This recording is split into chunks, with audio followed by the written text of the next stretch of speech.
Millions of Ukrainian families have been forced to flee their homes and become refugees as a result of the war between Russia and Ukraine. The United Nations Refugee Agency says more than 7 million Ukrainians have been displaced within the country, and more than 2.5 million people have fled to Poland since the war began on February 24, 2022. This is one of those families. We were not aware that something can even happen like that. They made the difficult decision to leave their home in Kyiv, Ukraine, after staying in basements, shelters, and corridors and witnessing destruction all around them. It was very dangerous because we started to have a lot of soldiers, a lot of block posts, a lot of people who check and everything with weapons, and it started to be like that. So they made the decision to leave. It was the first of many life-changing decisions that had to be made in an instant. You don't know where and how, and just leave. It's what we were thinking, just go to safe place.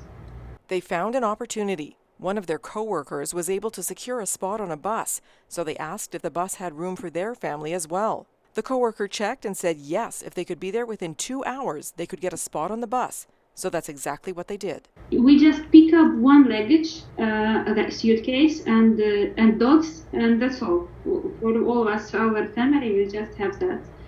And it was like quickly because we have opportunity to leave. With their entire lives packed into one single suitcase, they took the chance and left their home, facing many obstacles throughout the city on their way toward the bus. In this time, subway stopped, and they blocked bridges. And it was a miracle that we find a bus and we go. Just like that, the life they had spent years building in Kyiv was over. They made it to the bus in time, but quickly learned that it was just the beginning of a very long and difficult journey. Once they were on the bus, their level of fear and their risk of danger both escalated as they witnessed and experienced what was happening beyond their neighborhood. It was another story. It's not even a story. It was very dangerous. We had the situation that when we start in one place, we see that they start to move quickly because of guns. They see someone want to attack us. They say like to go, this bus should go, turn around and go back. We go back. Other people say to us, go from there because we have attack there. They say to us to go down, lay down in bus, and it was awful situation, and I just was praying. This was one of many unpredictable struggles the family faced during their chaotic escape from Ukraine. First, they traveled from Kyiv to Lviv, but Lviv was overrun with people just like them who had escaped and were searching for somewhere to stay. A lot of people decide to come to Lviv, and we don't have places. All houses, buildings, apartments, everything, they are not available for rent anymore. And we see these people a lot. They go to another countries like Poland, like Slovakia, Czechia, Germany, every country in Europe. And we decided we will do the same, and we found a bus. The next bus they found was heading toward Poland. So with another quick, life-changing decision, that's where they went.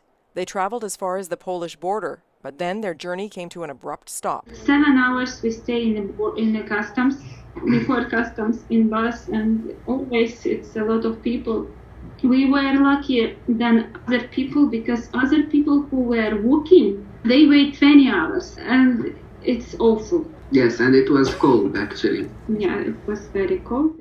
They and many others eventually made it to Poland, and through the kindness of strangers, they were able to stay with a host family in Krakow. The family find us, they say like we are ready to host someone, and we came to this family. We don't know them at all. They host us in their home we are there from March, 3rd of March, we are there. Still now we are with them. They feed us, they make a shelter they give us everything, and we are more than thankful for all of that they do. Not just them, country, Europe, everyone tried to help us, and we appreciate that so much. They understand that their current arrangement isn't a permanent living situation, and they have to figure out what to do next. The most question that I ask myself, what is next? What? They don't have place to live. They only know they can't go back home. Our city bombed. We can't come back for sure. if even war will stop now, we have destruction, we have a lot of things, and I don't know when it will work good. And we don't have even a future for kids. I don't know what they will enter now with education, with schools. I don't know anything what to do. And we decide that we want to start new life. So the family has decided to come to Canada, and they are awaiting their documentation to start their new life in a new land. Follow the family's escape from Ukraine at lethbridgenewsnow.com.